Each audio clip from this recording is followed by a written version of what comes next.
What is up, guys? Welcome back here to Books and Hoops podcast. I am your host, Brandon, and today we will have another guest coming on the show.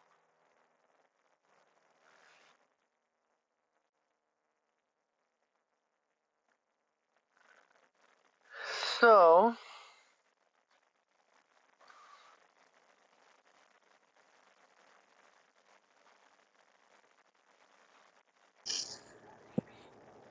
we'll have another guest coming on the show, and yo, Yo, okay, you're on my watch. 1 second. you can hear me? Mic check. Mic check. You're good. You're good. You're good. You're good. Uh, yes, sir.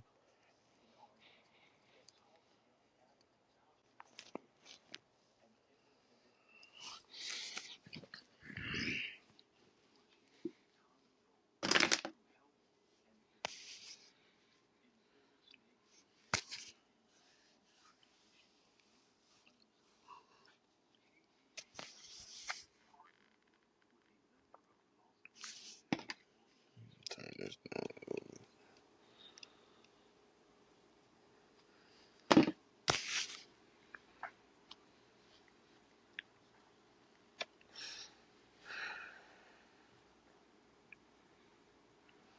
Damn, what happened?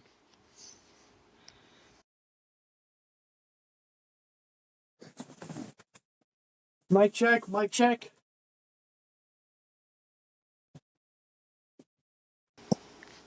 What is up, guys? Welcome back here to Books and Hoops podcast. I am your host, Brandon. And once again, we are joined by last week's guest, Brett. Welcome back. I'm back again. How's it feel to be the first two-time guest? No, we're going. Let's do it. We're doing it. So, before we hop into this week's episode, there's going to be a poll at the end of this episode. If you guys want Brett to be a permanent guest on the show, make sure you click that poll and tap yes. Or if you really can't stand his voice, tap no. But, either way, you guys are stuck with me.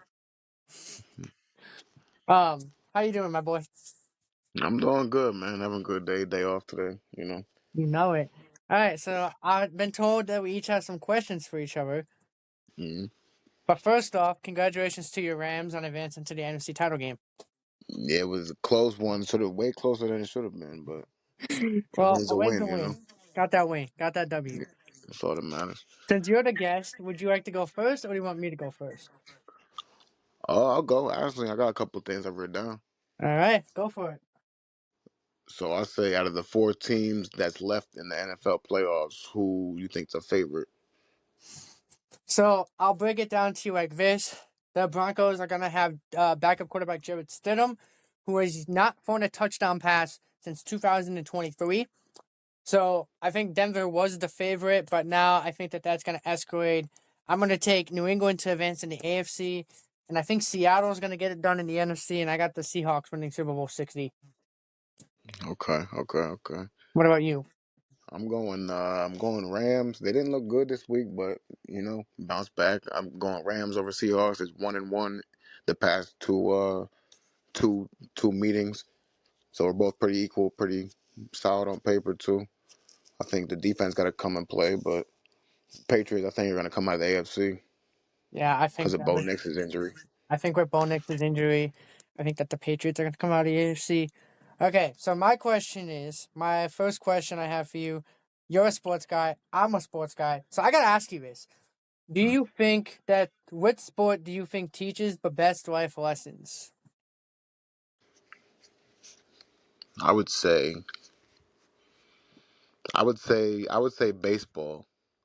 Not just because I play baseball, but because you're considered successful if you hit 3 out of 10 baseballs. You're considered successful, and like the other 7 times, you're not gonna hit it every time, and you can't get discouraged in life. It's kind of like in life. I am gonna disagree with you on that. I hmm say I say football has definitely teaches you the most best life lessons because you could talk all the crap you want on the field, but the moment you put those pads on and get destroyed, it makes you quickly realize like that you should keep your mouth shut or face the consequences. Okay, I see your perspective. But I mean, we're both not wrong, but neither one of us are right. It's just kind of just Different opinion. yeah. You wanna? I'll go. Yeah, I got one for you. Bet. Let me see. So when it comes down to like legacy, do you think it is rings, stats, or do you think it's impact on people in the community? I think that this question varies depending on who you ask. Like if you were to ask somebody like if you were to ask like Jake about this, he would probably go with like rings. If you were to ask like Serge about this, he'd probably go off legacy. Um I'm asking you. well yeah, I'm getting into that. But for me, I feel like it's off of a little bit of both, like rings and legacy. Cause you can win all you want, but like let's look at LeBron in 2016. He took the Cavs to their first ever finals in the team history and won. So he's a legend outright in Cleveland compared to he is in Miami and LA because Cleveland hadn't won before. So I think that teams who if you win a championship in a city that's never won before or hasn't won in a while, then it's about legacy, not rings. Okay. I would Would you? say so if you're looking at it like that, I'm gonna say impact because look at Michael Jordan and look at Derrick Rose, for example, city of Chicago. Derrick Yeah, Rose had more of an impact on the city of Chicago.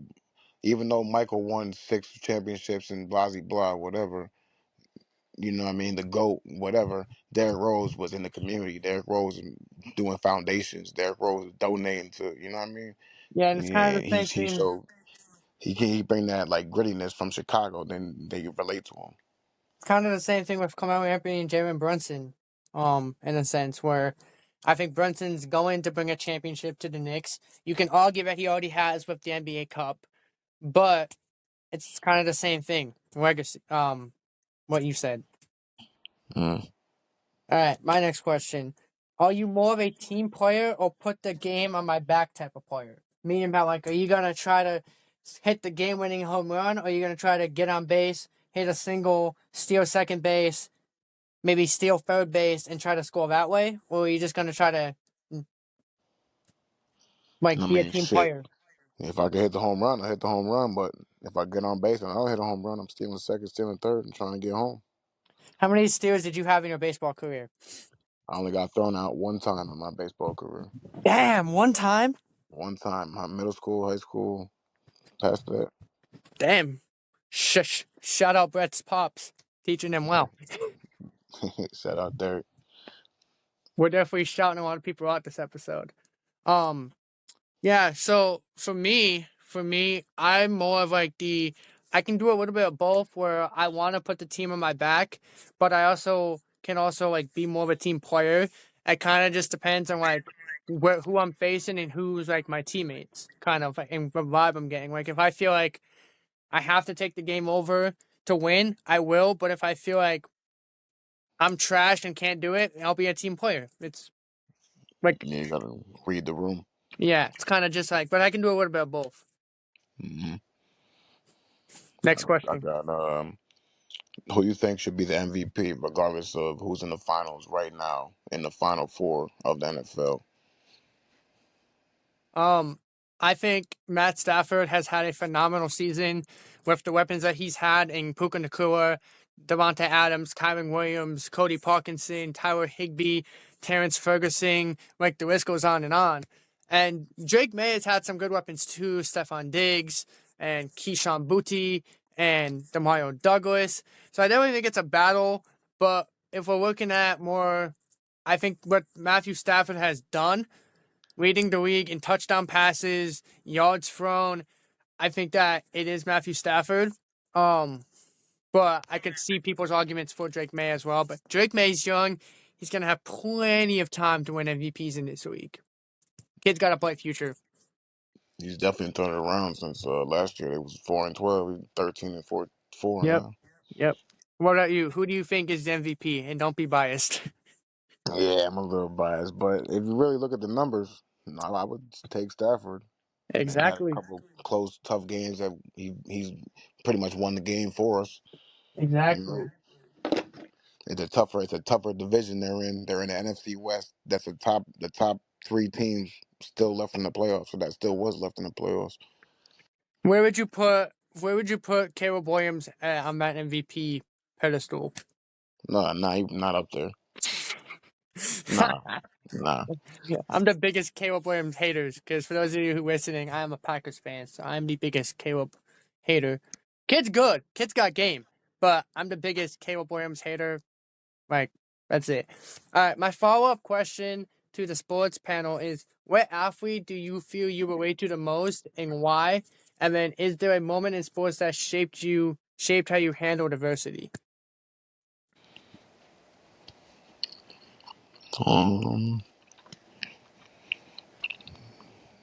I remember one time we was playing Simsbury and I was pitching, and there was like these two real good kids. We was like 13 years old. They were both like 6'3", number three, number four hitter. Yeah, and they was like they was a talk of the town, whatever. We went in there. I gave up the first inning. I gave up about three hits. They scored like two runs, and then it was like right there. You got to either make a choice. You either gonna buckle down and get your shit done, and forget about what just happened, or you gonna fold under pressure. Yeah, And we ended up winning the game 7-6. great adversity for me. Um, obviously I ran track and cross country, so for me, there's really not like moments where you shaped handle adversity, but I will say during my senior year when my IT band in my knee was like completely fucked, like Uh, completely like gone. No, like I would say I struggled with having the adversity to kind of like struggle with finish the season and potentially tear my ACL, my meniscus, whatever, or sit out the season. And I battled through it. And if I can do through that, I think you could battle through just about anything, mm even if you have no bone, even if there's like no bone. So, Yes, you um, willpower. yeah. I got Okay. one for you. Yep. This is that, and I want to see what you say on this one. Who do you think? What team? NFL. What team do you think was a disappointment, and what team you kind of think everybody that took everybody by surprise? But a team that took everyone by surprise, I would say, was the Carolina Panthers because going into the season, the division leaders' favorites were the Bucks and the Falcons, and the Falcons falconed like they 28-3 falconed. Sorry, Falcon fans, don't don't shoot me in my DMs. Um, but I would say the Panthers definitely surprised a lot of people, winning a lot of games that they probably should have won. They beat the Packers, they beat the Cowboys. Like they won games that they should have won. They beat the Rams too. And granted, the Panthers did lose games that they probably should have won, but the Rams are definitely did. But Carolina was definitely the most surprising team.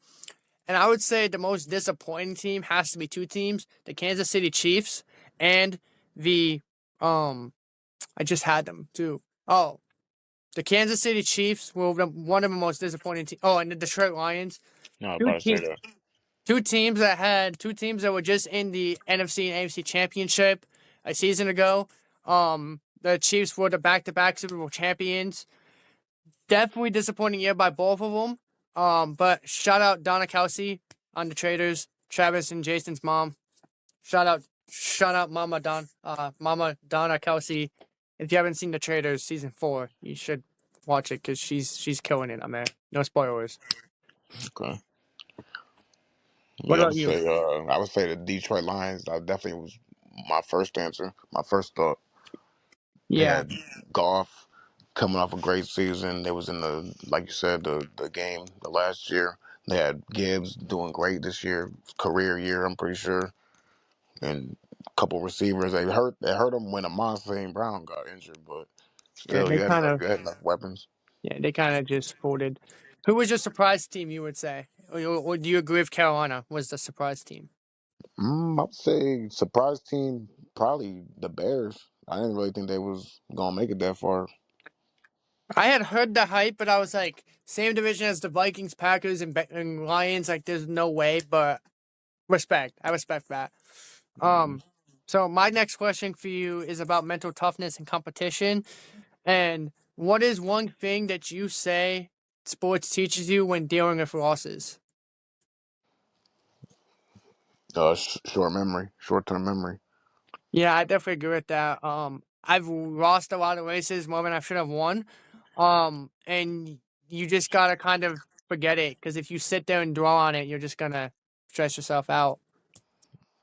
Short term memory. Don't let the last race affect the race you in now. Yep,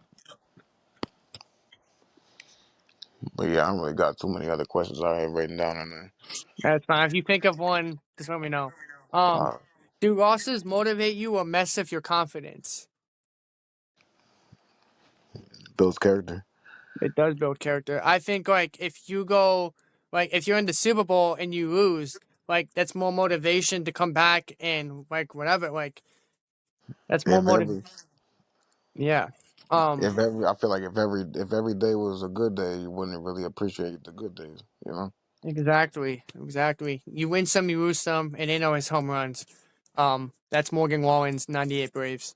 So for sure, and everybody out in this episode. See, Um, Optional question, which we will definitely put in there. Do you think today's athletes are mentally softer or just more honest? softer. Yeah, I agree. They Um, don't have the passion for that shit no more. yeah, no. And then I have another question for you. Are you a Dylan Brooks fan? Yeah, he actually brings a little competitiveness and a little edginess and a little scrappiness. That's what the NBA needs, honestly.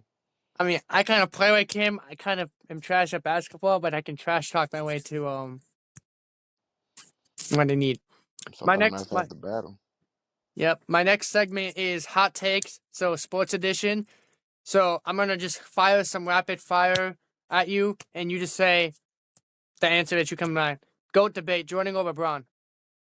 Jordan. We went over this last week. I feel like you said Yeah. Jordan. I'm gonna go LeBron just because two different generations, but definitely agree with that. Ring culture: overrated or underrated? Ring culture, like Yeah, rings. like yeah, winning rings. It counts. It still counts, but While we're on that topic, do you know who Kyle Tucker signed with? I don't even know who Kyle Tucker is, to be honest. Kyle Tucker is a World Series champion with the Houston Astros who got traded from the Astros to Cubs this past offseason. And then he signs with the Dodgers on a 4 year, I think it's $370 million. And it's raised the controversy in baseball was all is about how a lot of guys were just ring chasing by going to the Dodgers. Um, Kyle Tucker's not a locker room guy. He's the type of guy that would rather sit on his phone than help you get better. So he definitely went to the Dodgers for rings, I would say, because when you win back-to-back World Series and have the best player in baseball and Shohei Ohtani on your roster, let's face it, you go there to get rings, right? Yes, they got the money to spend. They like the Yankees, basically, the NL. They got the Yeah. money to spend to do it, but you gotta find players with heart. Yep. It's not, and you can have the biggest super team you want, but if you don't have depth, you're not going anywhere. My next question: do you think trash talk is just corny, or does it make the game fun? Nah, makes you compete more. Like I, if someone's talking shit to you, you want to beat them. You don't want to just they're talking shit and busting your ass at the same time. It's not a good feeling. You don't want to go home. You can't sleep at night. yeah, exactly. I think it depends. Like obviously you want to win, but it depends like what you're doing. Like if you're trash talking about who takes out the garbage quicker, like does that really matter? But if but if you're trash talking on the basketball court, then obviously that's necessary. Like we have to do that. So this one is specifically a problem in the NBA. Load management. Are you a fan of it or is it soft? It's people don't want to play. They get paid, they get their contract, and then they don't play. That's it. They say they're injured, or fake an injury, or they have a stomach ache or something. When they play in the top point guard in the league, they don't want to play. They don't want competition. Looking at you, Joel Embiid. Shots fired. um. Okay, so my next segment question is: athletes don't just show up on game day. how important is routine in your life right now? So like how important is your routine to you in your everyday life? As an athlete or as a person? Like as a human non-athlete. Wake up, go to work, man. Yep. Yep. Yep. That's what we all gotta do. Do you think consistency beats talent? So do you think that the guy who practices 7 days a week, 24 hours a day is better than the person who was just naturally gifted with that sport and talent? He's not gonna. Yeah, hard work beats talent. Yeah, 100%. Yeah, hard work is Because definitely. if you can have all the talent in the world, but if that man's sitting in the gym every morning at 5 o'clock in the morning, putting up shots, hitting 1,000 shots, and you're just what at the club or whatever partying, blah blah blah. He probably, when it comes down to it, crunch time, he probably gonna have the advantage. Yeah, I agree with that 100%. What's one habit that you stole from sports and applied to your everyday life?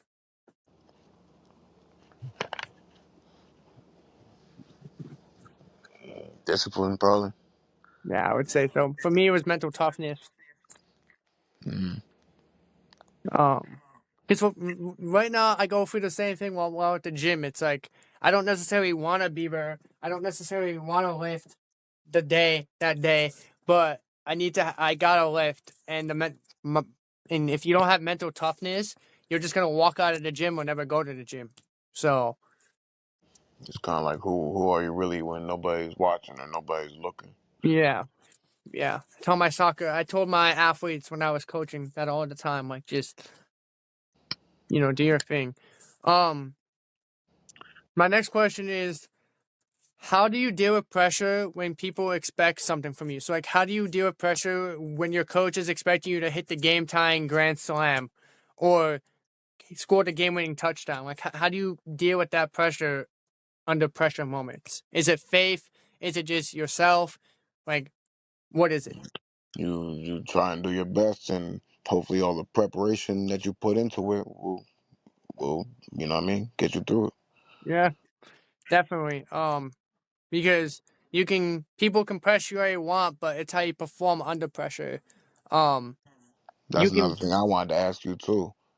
So like, what do you think? How do you think the pressure affects, like when you're in a big spotlight for athletes and millions of people are watching on NBC and you got to make that kick? How do you think that affects the normal human being psychologically? He got insecurities too. He got, I mean, a kid to go home to. How do you think that affects him? Yeah, so I mean Tyler Roop, the Ravens kicker, went through this, where he missed a kick, in a pressure moment, and then he got like death threats and stuff.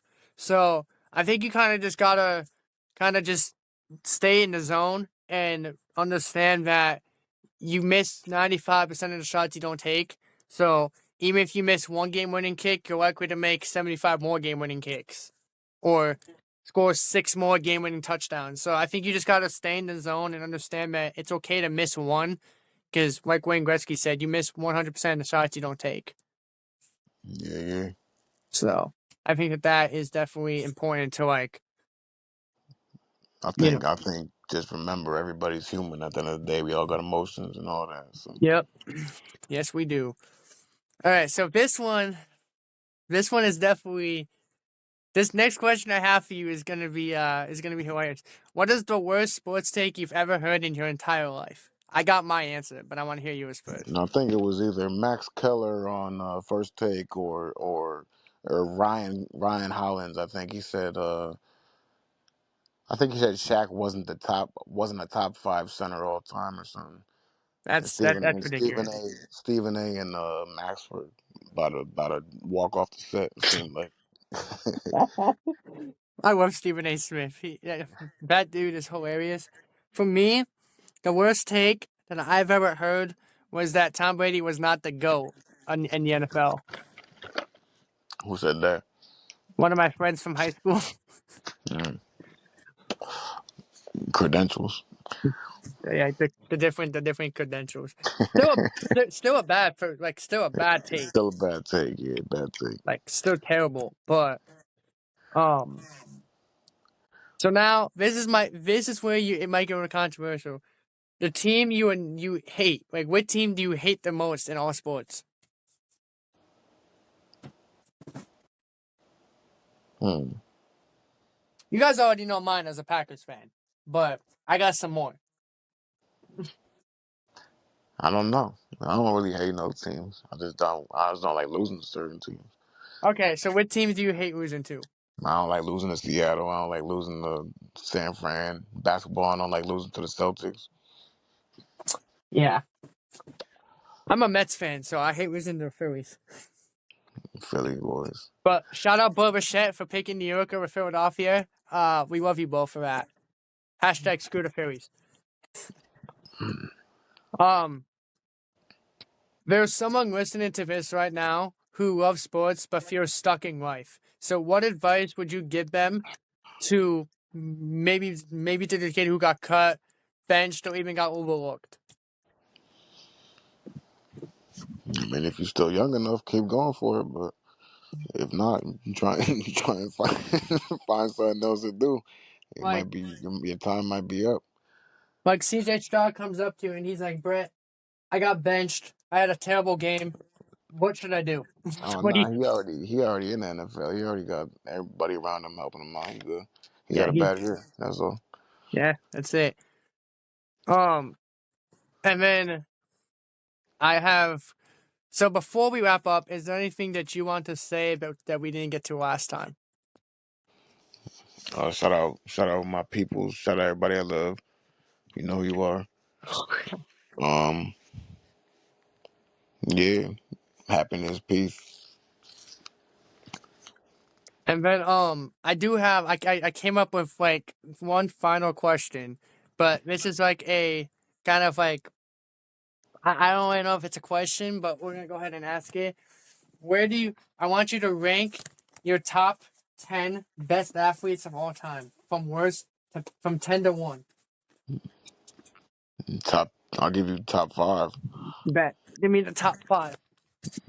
Kobe, LeBron, Jordan, Ovechkin, Ooh. and and Mr. Thomas Edward Brady. I'll give you top six then. It's Brady, and then Randy Moss. Randy Moss. Let's go. And finally, my last question is: last week we talked a lot about faith, so I don't want to like dive into that too much. But Mm. as since last week, where has your walk been faith wise? It's still going. I be still get my daily scriptures and stuff. That's good. That's good. Um, Before we wrap this up, I want to say that shout out to anybody listening to this who has dreams or has been struggling with mental health, anxiety, whatever. You matter, and you matter more than you know. Brett, thank you for coming on again. Mm. Guys, make sure you guys go down there and make sure you all let me know if you all want Brett to be a full-time guest, because that's what we're planning. But now it's up to you all. Go ahead and plug your social media in. Where can they find you? 51 Scoops. FITTYONESKOOBZ. That's on TikTok. Instagram's BPOW. Yeah, Yes, sir. appreciate you coming on. Um, and yeah, that's all we got this week. Make sure you guys go down there. Um, Let me know if you guys want Brett to come on. You guys know where to find me. Podcast to BB on TikTok. You matter. You're loved. You're appreciated. And go Rams. One love. All right, Brett. Peace. All right.